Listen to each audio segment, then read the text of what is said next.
I used to believe the world decided your worth before you ever spoke a single word, but I learned that sometimes the only proof you matter is the one nobody notices until it's almost too late.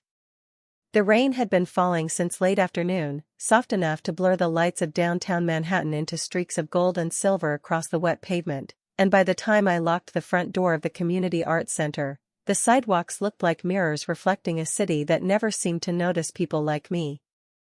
My name is Claire Bennett, 25 years old, elementary school art teacher by day and volunteer by night, and if you had passed me on that sidewalk, you probably wouldn't have looked twice.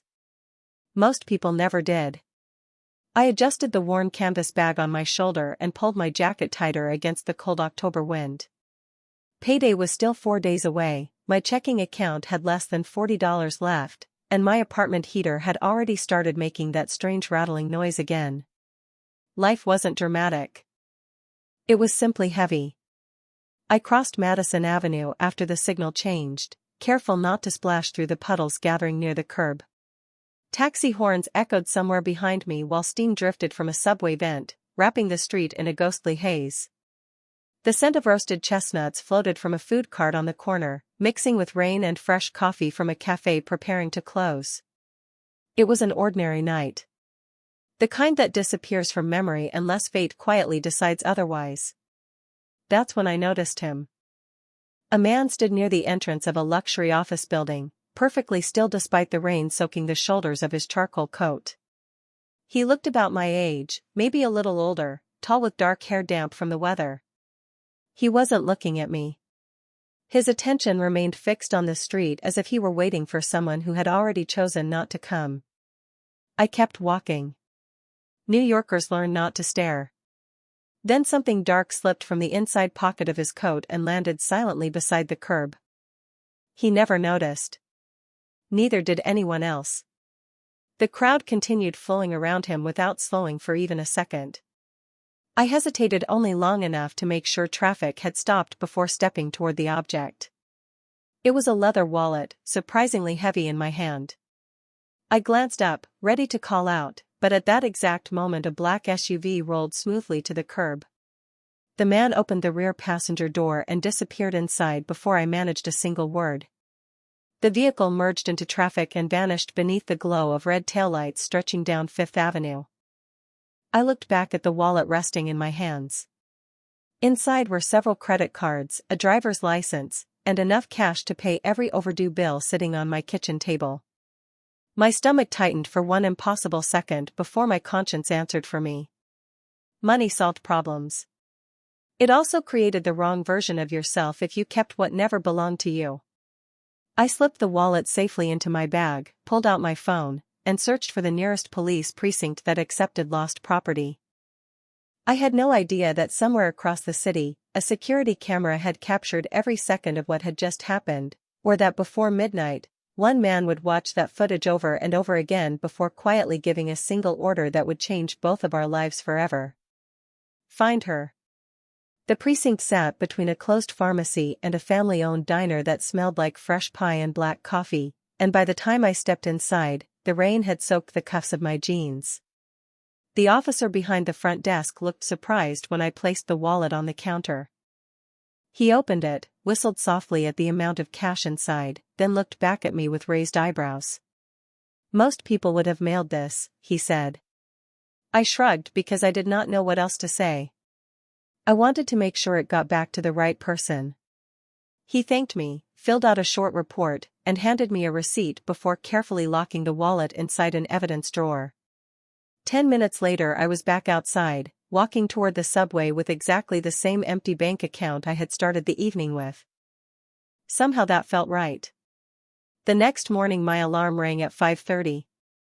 I pressed the button before it could wake the neighbors through the paper-thin apartment walls.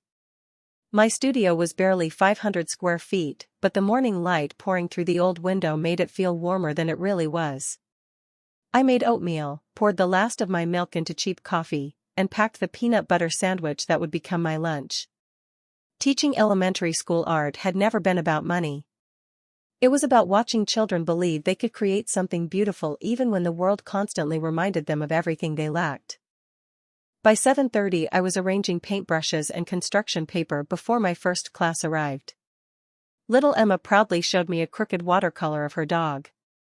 Marcus insisted the purple dinosaur he had painted could fly to the moon. Every smile reminded me why I stayed despite the long hours and the bills that always seemed to arrive before my paycheck. Around noon my principal asked if I could volunteer for another weekend community workshop because the budget had been reduced again. I smiled and said yes before she even finished asking. Saying no had never come easily to me. Later that afternoon I stopped by the grocery store with a calculator open on my phone, adding every item before placing it into my basket. Bread. Eggs. Apples. Pasta. I quietly returned the fresh salmon to the refrigerator because it pushed me $12 over budget.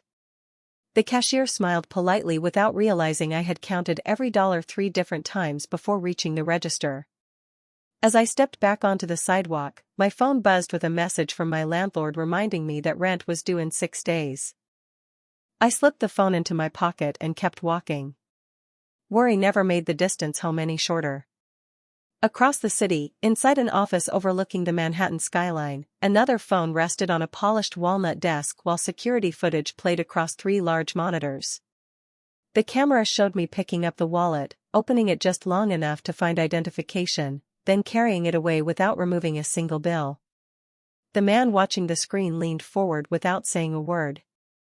His gray-blue eyes remained fixed on the image until it froze on my face beneath the streetlight. One of his associates quietly broke the silence. "We recovered the wallet this morning, Mr. Moretti. Nothing was missing." Adrian Moretti nodded once, his expression unreadable. "Most people notice the money," he said calmly. She noticed the owner. He watched the screen one last time before standing beside the window overlooking the rain-soaked city. "I do not want assumptions," he said. "I want the truth. Tell me who Claire Bennett really is." If someone had followed me that week, they would have seen nothing remarkable. I left my apartment before sunrise, carried coffee that was never hot long enough, smiled at strangers who rarely smiled back, and spent every day trying to convince children that mistakes could become masterpieces if they were willing to keep painting. I never imagined someone else had quietly begun following the rhythm of my ordinary life, not from the sidewalk, but from reports placed neatly on a polished desk every morning. Adrian Moretti read every page without interrupting.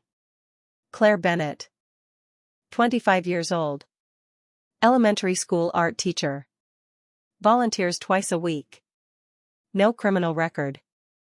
No unpaid parking tickets. No expensive vacations. No hidden bank accounts. The investigators found nothing unusual, which, to Adrian, was the unusual part. Everyone had something they hid. Pride. Fear. Regret. Ambition. Yet every person they interviewed described me almost the same way. She always stays late. She helps without being asked. She never complains.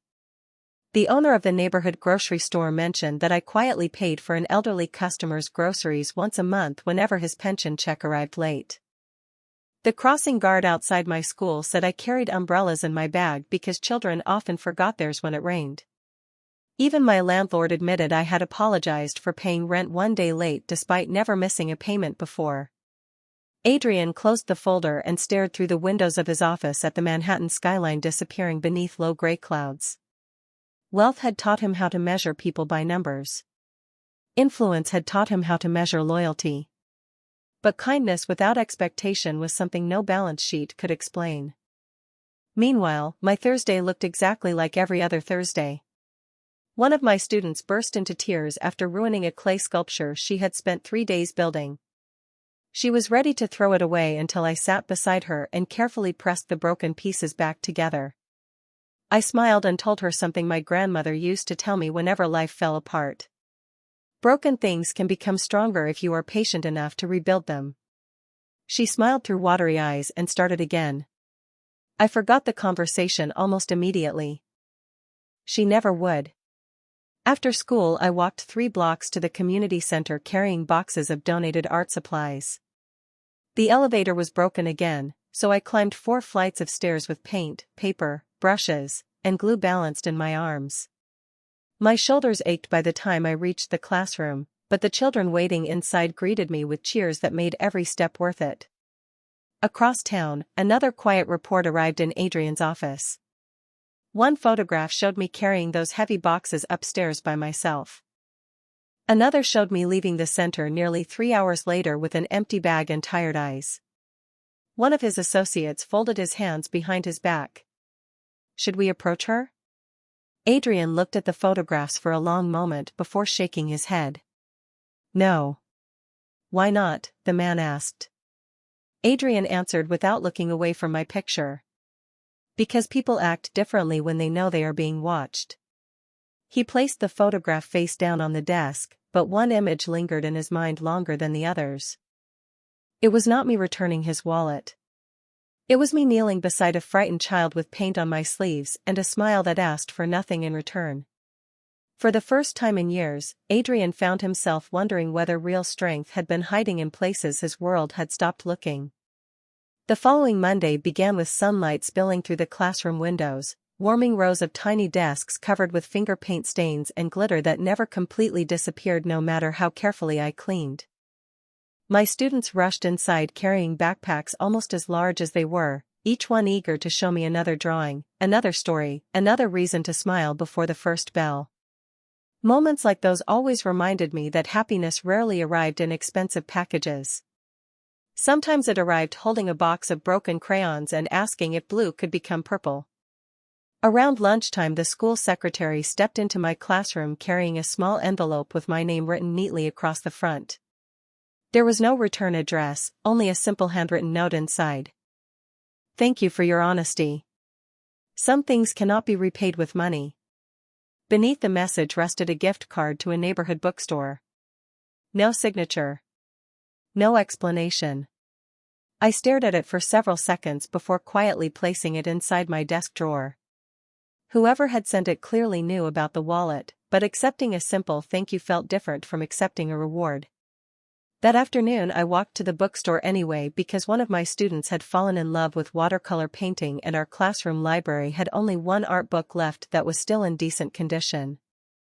I used every dollar on children's books, sketch pads, and beginner painting guides before leaving with nothing for myself except the quiet satisfaction that tomorrow someone else would discover a new dream. Across town, Adrian listened as another report was summarized inside his office. She spent the entire gift card on supplies for her students, his associate explained. She purchased nothing personal. Adrian leaned back in his chair, turning the empty leather wallet slowly between his hands. Did she even hesitate? He asked. Only long enough to compare prices so she could buy more books. Silence settled over the room. Adrian had spent years surrounded by people who measured every relationship by what they could gain from it. Yet Claire Bennett continued making choices that benefited everyone except herself. It was becoming impossible for him to believe someone could live that way without expecting recognition. Cancel the reports after today, he finally said. His associates exchanged uncertain glances. Sir? I have read enough paper. He stood and buttoned his dark coat with calm precision. Now I would rather see the truth with my own eyes. The next evening I stopped at the same neighborhood cafe where I graded student projects every Tuesday after volunteering. The place was quiet except for soft jazz drifting through hidden speakers and the comforting hiss of espresso machines behind the counter. I ordered the least expensive coffee on the menu, spread construction paper across my table, and began sketching ideas for the school's upcoming community mural. About 10 minutes later the chair across from me moved gently. I looked up to find a familiar face, although I could not immediately remember where I had seen him. He smiled politely, carrying nothing more than a plain cup of black coffee. Excuse me, he said. Every other table is full. Would you mind if I sat here for a few minutes? I glanced around. There were only 2 empty seats left in the cafe, both beside noisy college students preparing for exams. Of course, I answered with a smile. Everyone deserves a quiet place to drink their coffee. He thanked me and sat down across from me without mentioning that we had already met once before beneath the rain, or that the wallet resting safely inside his coat pocket had quietly changed the direction of both our lives. For the first few minutes we shared nothing except the quiet rhythm of turning pages and sipping coffee while rain tapped softly against the windows. He did not interrupt my work, and I appreciated that more than I expected. Most strangers tried to fill every silence with conversation. This one seemed comfortable letting the room breathe. After a while he glanced toward the stack of children's sketches spread across my table. "Those are impressive," he said. I laughed softly and shook my head. "You are being very generous. They belong to 8-year-olds who still believe every dinosaur should have wings." A small smile appeared on his face. Sometimes adults are the ones with limited imagination. There was something calm about the way he spoke, measured and thoughtful, as though every word had already been considered before it left his mouth. "Are you a teacher?" he asked. I nodded. "Elementary school art. The best job in the world if you do not mind glitter following you home every day." He looked down and noticed a streak of bright blue paint near the sleeve of my sweater. "Occupational hazard?" he asked. I smiled again. "A permanent one." For reasons I could not explain, talking with him felt surprisingly easy. He never asked questions that sounded intrusive, yet he listened with complete attention whenever I answered. It had been a long time since anyone made me feel that what I said mattered. "And what do you do?" I finally asked. There was the briefest pause before he answered. "I manage family investments." It sounded simple enough, although something about his posture suggested he carried responsibilities that extended far beyond spreadsheets. Before I could ask anything else, my phone vibrated across the table. The school district had sent another email announcing budget reductions for after-school programs. I opened the message, and my heart sank. The community mural project I had spent weeks organizing had officially lost its funding. Without those supplies, dozens of children would lose the chance to participate. I quietly locked my phone and slipped it back into my pocket, hoping my disappointment had not shown. "Bad news?" he asked gently. I forced a smile that even I did not completely believe. "Nothing, that cannot wait until tomorrow." He studied me for a second, clearly aware I was protecting the conversation instead of telling the truth, but he respected the boundary and did not press further. At that exact moment 2 well-dressed women entered the cafe and immediately recognized him. They slowed their steps, exchanged surprised glances, then approached our table with polished smiles that somehow felt rehearsed. "Mr. Moretti," one of them said warmly. "We did not expect to see you here." I looked from them to the man sitting across from me. He answered with a polite nod. "Good evening."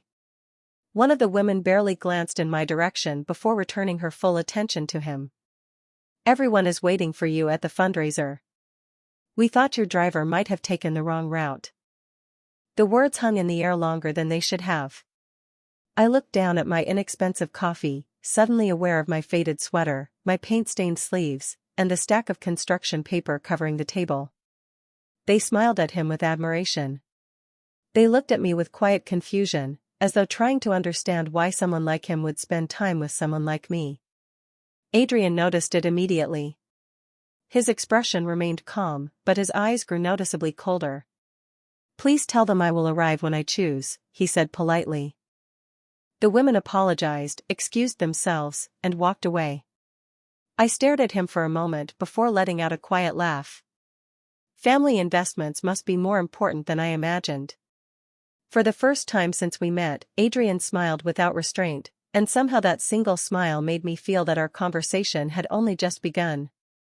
After the 2 women left, the cafe slowly settled back into its comfortable rhythm, but something had quietly changed between us.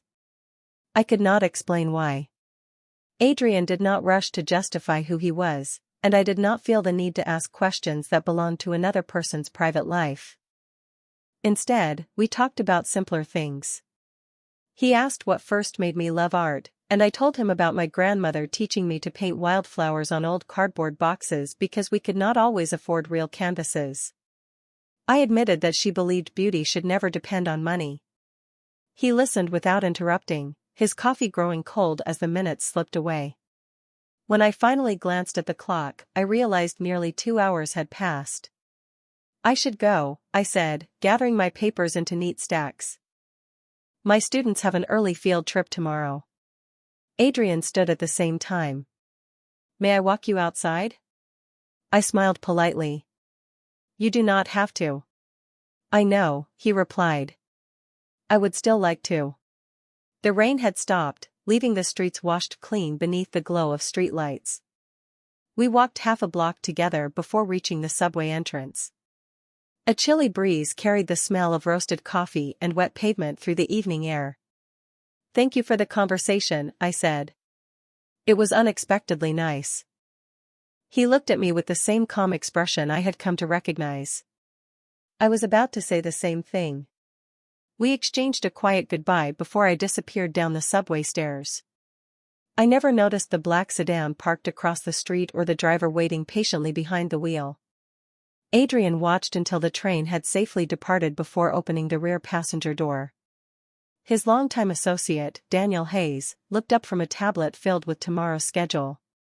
The board is still waiting, Daniel reminded him. Adrian simply nodded. Reschedule them. Daniel blinked in surprise.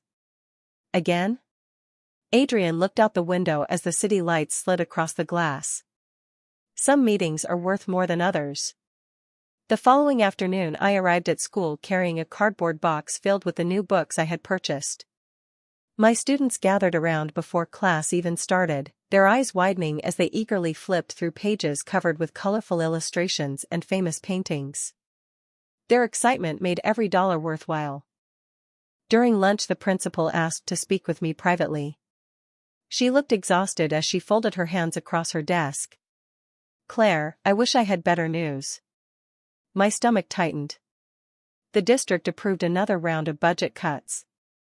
We have to cancel the community mural project. I lowered my eyes toward the floor, trying not to let the disappointment show. The children have been talking about it for weeks. I know, she whispered.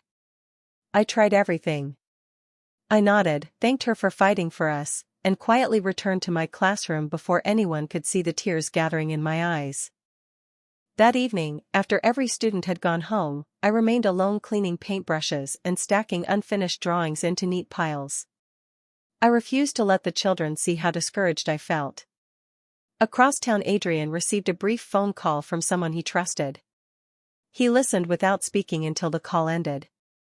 The mural program was cancelled this afternoon, Daniel said softly.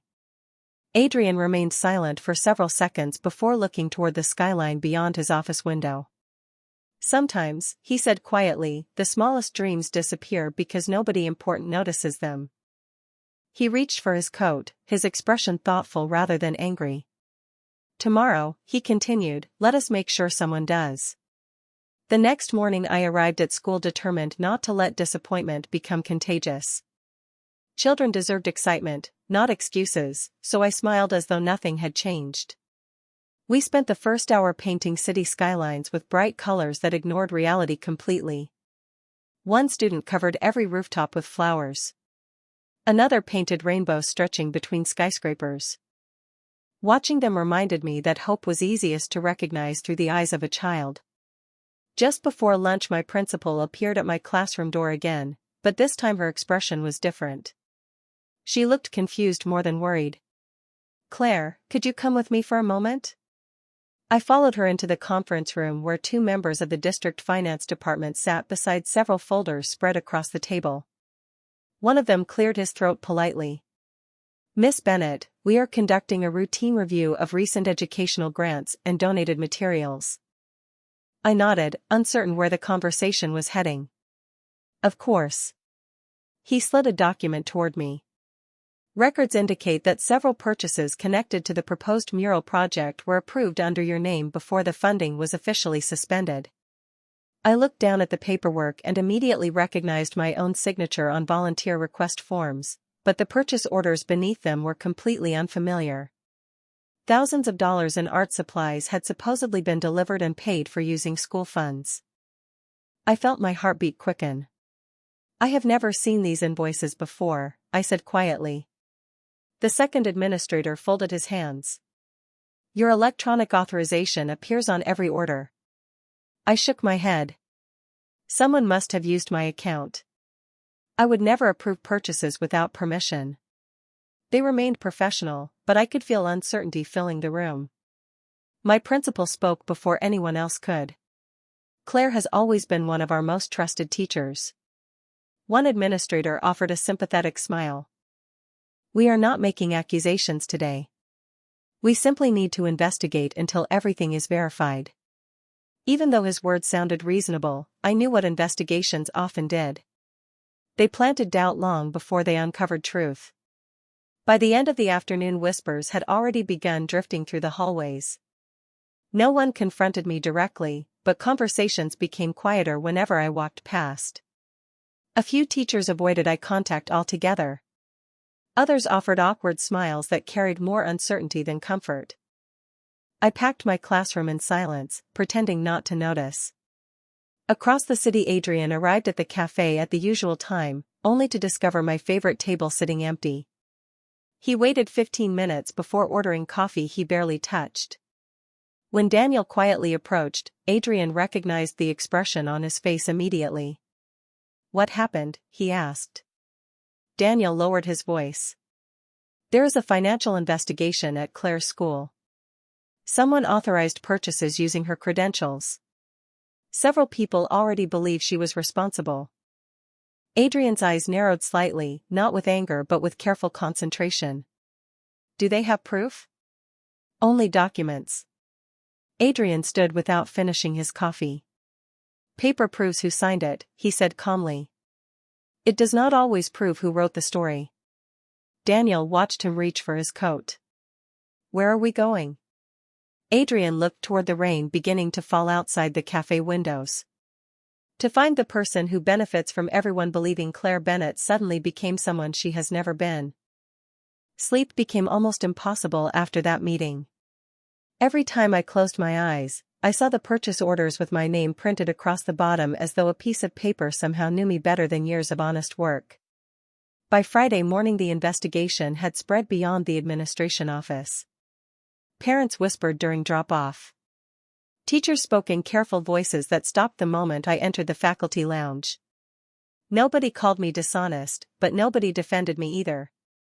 I discovered that silence could sometimes hurt more than accusations. I focused on my students because they still looked at me the same way they always had. To them I was simply Miss Bennett, the teacher who believed every drawing deserved to hang on the classroom wall. That afternoon, one of my students quietly slipped a folded piece of paper onto my desk before leaving. Inside was a crayon drawing of our unfinished mural with dozens of children holding paintbrushes beneath a bright blue sky. At the bottom she had written in uneven letters, "We know you will fix it because you always do." I smiled even as tears gathered in my eyes. Children often trusted people long before adults remembered how.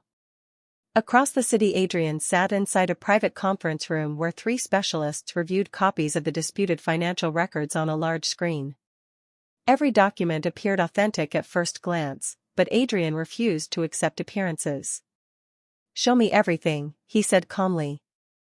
The analysts enlarged timestamps, digital signatures, email routing histories, and archived server records. Nearly an hour passed before one woman leaned closer to her monitor. There, she whispered. Adrian walked behind her chair. Buried inside the system logs was a small inconsistency. Every purchase had been approved from Claire's account while her employee identification badge had simultaneously been registered inside a classroom on the opposite side of the building. The approvals could not have happened from 2 places at once. Can you prove it? Adrian asked. The analyst nodded slowly. With access to the district server, yes. Someone copied her credentials but overlooked the building access records. Adrian looked out the window for several quiet seconds. Then someone believed nobody would ever look beyond the paperwork. Meanwhile, I remained completely unaware that anyone was searching for answers. I stayed late after school organizing paint supplies that might never be used, trying to convince myself that keeping busy was better than worrying. As I switched off the classroom lights, my principal appeared at the doorway carrying an envelope. Her expression was apologetic. "Claire, I am so sorry. The district wants you to take administrative leave until the review is finished." The words landed softly, yet they carried the weight of everything I had spent years building. I accepted the envelope with trembling hands and forced a grateful smile because she had fought for me from the beginning. "I understand," I whispered. Walking out of the school that evening felt different from every other day. The hallway echoed with emptiness, and for the first time since becoming a teacher, I did not know when I would return. Across the street, unnoticed beneath the fading light, Adrian stood beside a parked sedan watching the front entrance. He saw me pause on the sidewalk, straighten my shoulders, wipe away a single tear before anyone else could notice, and continue walking with quiet dignity. He did not step forward. Not yet. But as he watched me disappear into the crowd, he made a promise to himself that no one else heard. Before this ended, the truth would walk through those same school doors beside her. The first morning of my administrative leave felt strangely louder than any school day.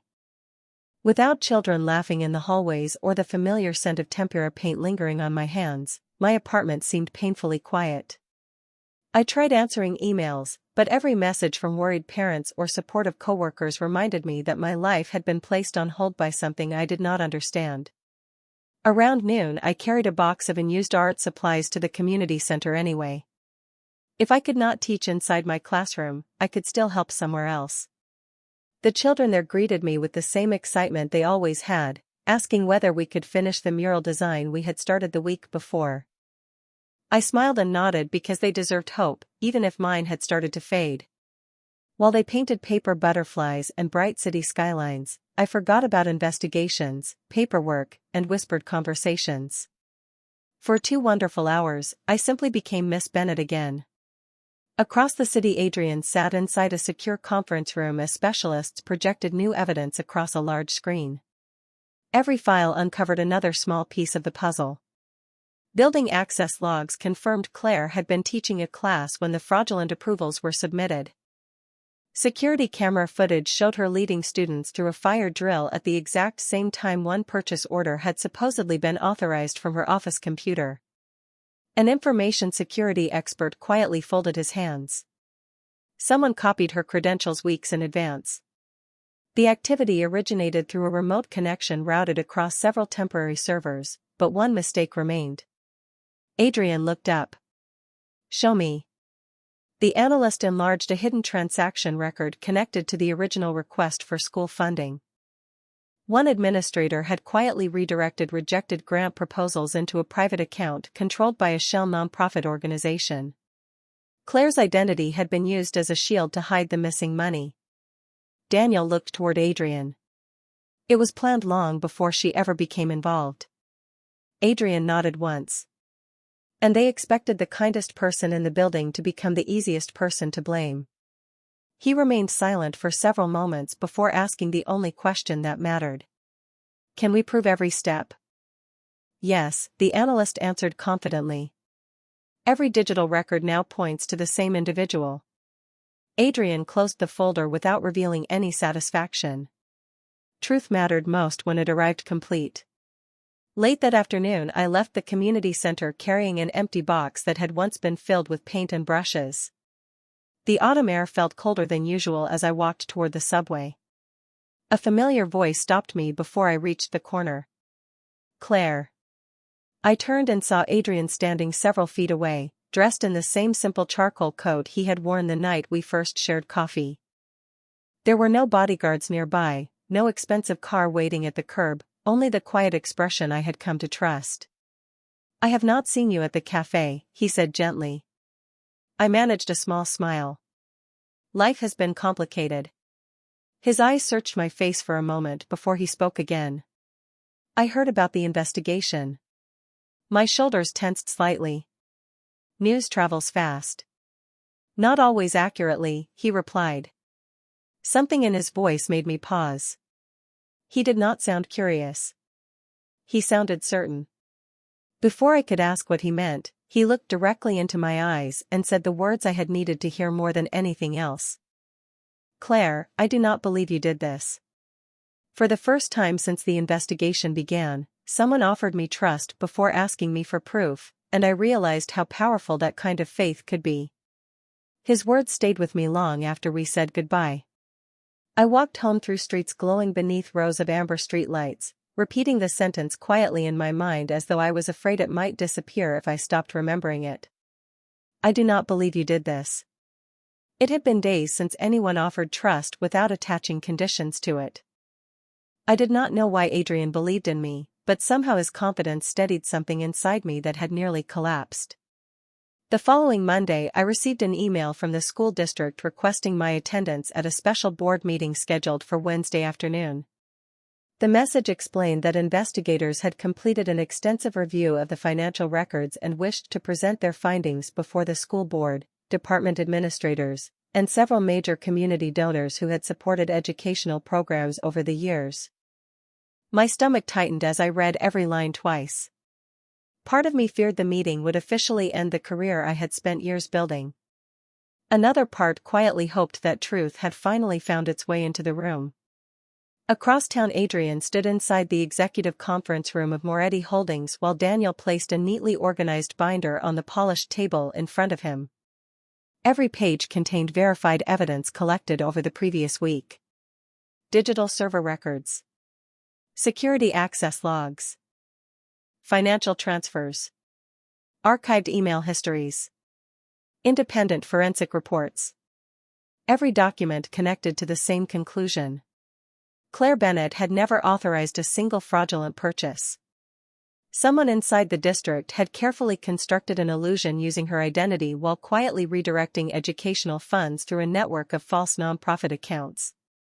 Daniel looked at Adrian with cautious optimism. The district investigators have enough to clear her name without us. Adrian slowly closed the binder. Clearing her name is not the same as restoring her reputation. Daniel understood immediately. Rumors traveled faster than corrections.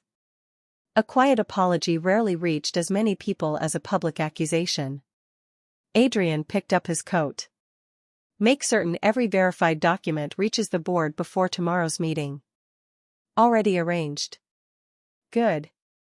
He paused near the window overlooking Manhattan before speaking again. And reserve one more seat.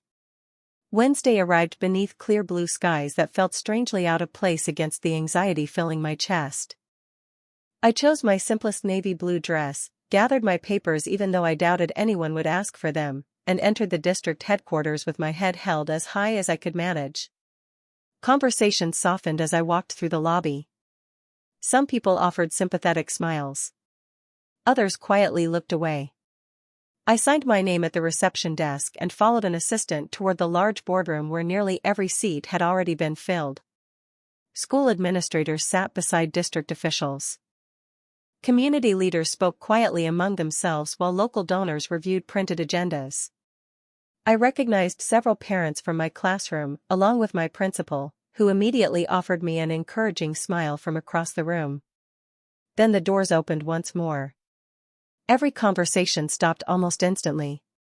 Adrian Moretti entered with calm, unhurried confidence, dressed in a perfectly tailored charcoal suit, accompanied only by Daniel carrying a single leather binder. Nobody announced him. Nobody needed to. The room instinctively shifted as people stood, whispered his name, and watched him take a seat near the front without saying a single word. I looked at him in complete surprise. He met my eyes for only a brief moment before giving me the smallest reassuring nod, and somehow I understood that whatever happened next, I would not be facing it alone. The chairman called the meeting to order, and the quiet conversations dissolved into complete silence. One by one the investigators summarized the timeline, carefully explaining the financial discrepancies, the unauthorized purchase orders, and the months of digital records they had reviewed. Every sentence felt like another heartbeat inside my chest. I folded my hands together beneath the table to stop them from trembling. When the presentation reached the forged approvals, the lead investigator paused before displaying a series of enlarged digital records across the screen. At first glance, she explained calmly, these documents appeared authentic. However, further forensic analysis revealed that the authorization credentials were duplicated remotely while Miss Bennett was physically teaching inside her classroom.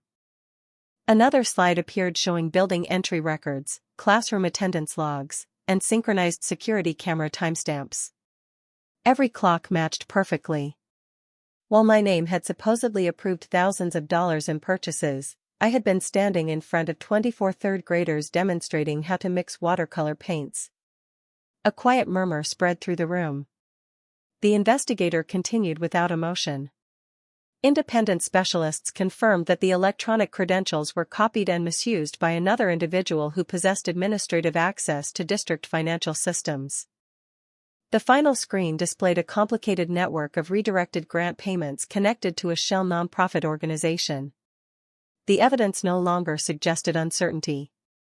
It removed it completely. One district administrator slowly lowered his head into his hands while another stared silently at the table. My principal wiped away a tear before offering me a small, relieved smile from across the room. The chairman adjusted his glasses and spoke carefully. "Miss Bennett, on behalf of this district, we sincerely apologize. The investigation has completely cleared your name. You were never responsible for these transactions." For a brief moment I could not answer. Days of fear, sleepless nights, and quiet humiliation seemed to dissolve all at once, leaving only exhaustion behind. I finally managed to whisper, "Thank you." I believed the meeting was over. I believed that was enough. Then Adrian slowly stood from his seat. Every pair of eyes followed him without a single word being spoken. Daniel quietly handed him the leather binder before stepping back. Adrian remained calm as he addressed the room. "The investigation restored the facts," he said evenly. "Allow me to restore the perspective." Nobody interrupted. For the past week many people questioned Claire Bennett because paperwork suggested she had failed. Very few questioned whether years of integrity deserved the same attention as a few pages of suspicious documents. His voice never became louder, yet every sentence seemed to fill the room. He opened the binder and removed several photographs. The first showed me carrying donated art supplies into the community center. The second showed children's artwork covering classroom walls. Another showed receipts for books purchased entirely for my students using a gift card that had been sent anonymously. Before anyone believed these accusations, Adrian continued, "This woman spent years investing in children she would never ask to repay her. She returned a wallet containing enough money to solve many of her own problems without taking a single dollar. She volunteered evenings after teaching all day. She quietly gave more than most people ever noticed." The room remained perfectly still. Adrian closed the binder and looked directly toward the board before speaking one final sentence. "You searched for proof that she deserved your trust only after it was questioned. I never needed proof because her character had already provided it." No one answered immediately because there was nothing left to argue. At that moment I realized the strongest defense was never power alone. It was someone willing to remind the world who you had always been. When the meeting finally ended, people who had avoided me only days before now crossed the room to shake my hand. Parents thanked me for never giving up on their children. Teachers apologized for remaining silent when they should have spoken. Several district officials promised that new security procedures would prevent anyone else from experiencing what I had endured. I accepted every apology with gratitude, but I also understood something important. Forgiveness did not erase the loneliness of standing alone while everyone waited for proof that never should have been necessary. As the boardroom slowly emptied, my principal approached with tears still shining in her eyes. Without saying a word, she wrapped me in a warm embrace. "Welcome back, Claire," she whispered. "The children have been asking every single day when you are coming home." My throat tightened. "I missed them too." She smiled through happy tears. "There is one more thing." She handed me a folder stamped with the district seal. Inside was a unanimous recommendation from the school board restoring my position immediately and approving full funding for the community mural project. I stared at the page in disbelief. "How?" I asked softly. My principal glanced toward Adrian, who was standing quietly near the window speaking with Daniel. Someone reminded the board that investing in good teachers is the safest investment any community can make. She squeezed my hand before leaving me alone with the folder still resting against my chest. A few moments later Adrian walked over carrying 2 cups of coffee. He handed one to me without saying anything. It was exactly the same simple blend I always ordered at the neighborhood cafe. I laughed quietly. "You remembered." He smiled. "Some things are worth remembering." We stood beside the tall windows overlooking Manhattan while afternoon sunlight reflected across the glass buildings below. For the first time in weeks, the city looked lighter. "Thank you," I said finally. "You did not have to do any of this." Adrian looked out across the skyline before answering. "You are wrong." I turned toward him. When someone spends their life protecting other people's dreams, eventually someone should protect theirs. His words settled into the quiet between us. There was no grand gesture, no dramatic declaration, only honesty. Somehow it meant more. I almost stopped believing in myself, I admitted. Adrian shook his head gently. "You only forgot what everyone else eventually remembered." He reached into his coat and handed me a large envelope bearing the logo of the Moretti Family Foundation. Inside was an official letter confirming a permanent grant that would fund the community art program for 5 years, covering supplies, scholarships, classroom renovations, and additional teachers. I looked up in complete disbelief. "This is too much." "No," Adrian replied softly. "It is finally enough." My eyes filled with tears once again, but this time they came from relief instead of fear. Outside the boardroom, workers were already discussing plans for the children's mural. Inside, the weight I had carried for weeks quietly disappeared. As we walked toward the elevators together, I realized Adrian had never tried to rescue me from becoming someone else. He had simply refused to let the world forget the person I had always been, and in doing so, he had restored far more than my career. He had restored my faith that character still mattered in a world too quick to judge appearances. Spring arrived quietly, almost as if the city itself had decided everyone deserved another chance. By the time the first warm Saturday of April arrived, the gray concrete wall behind our school had transformed into something completely different. Hundreds of bright colors stretched across its surface, painted by children whose laughter echoed through the neighborhood from sunrise until late afternoon. Butterflies floated above skyscrapers. Trees reached toward impossible blue skies.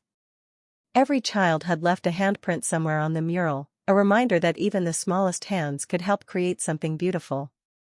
I stood several steps back with flecks of yellow paint still drying on my sleeve, smiling as families gathered to take photographs in front of the finished artwork. It was never really about the mural. It was about giving children proof that their ideas deserved space in the world. The community center had also changed. Thanks to the foundation grant, empty classrooms became bright studios filled with easels, shelves of books, musical instruments, and supplies no teacher had to ration anymore. Every afternoon new students walked through the doors carrying dreams that no longer depended on whether someone could afford a box of colored pencils. Watching that happen became the greatest reward I had ever received. Adrian visited quietly whenever his schedule allowed, always arriving without an announcement and always leaving the attention where he believed it belonged, on the children. They adored him because he listened to every story, admired every drawing, and somehow remembered every name after meeting them only once. Most people who knew his reputation expected authority when he entered a room. The children only saw kindness. One afternoon a little boy tugged gently on Adrian's sleeve while we cleaned paintbrushes together. "Are you the boss?" he asked with complete seriousness. Adrian looked at me before kneeling until he was eye level with the child. "Not here," he answered with a warm smile. "Miss Bennett is the boss." The entire classroom burst into laughter, including me. It was such a simple moment, yet somehow it captured everything I had learned over the past few months. Real strength never needed to announce itself. It quietly made room for someone else to shine. As the sun began setting behind the skyline, Adrian and I stood outside watching families admire the mural one last time before heading home. The evening breeze carried the scent of fresh flowers from the school garden the students had planted together a few weeks earlier. "Do you ever think about that rainy night?" I asked softly. Adrian smiled without taking his eyes off the children playing nearby. The night someone returned a wallet? I nodded. One small decision changed everything. He looked at me then, his expression calm and certain. No, Claire. The decision only revealed who you had always been. We stood together in comfortable silence while the last rays of sunlight painted the mural in warm shades of gold. I finally understood that people often spend their lives searching for proof that they matter, hoping one extraordinary moment will convince the world to see them differently. But character is built inside ordinary moments that nobody applauds. A returned wallet. A child encouraged to try again. A teacher who keeps showing up even when life becomes difficult. Those quiet choices become the loudest testimony of all. The world had almost forgotten my worth because it looked at accusations before actions, appearances before years of integrity. Adrian never made that mistake. He saw my character before everyone else saw the evidence. And perhaps that is the rarest kind of love and respect anyone can ever receive, not being rescued after the truth appears, but being believed before it does.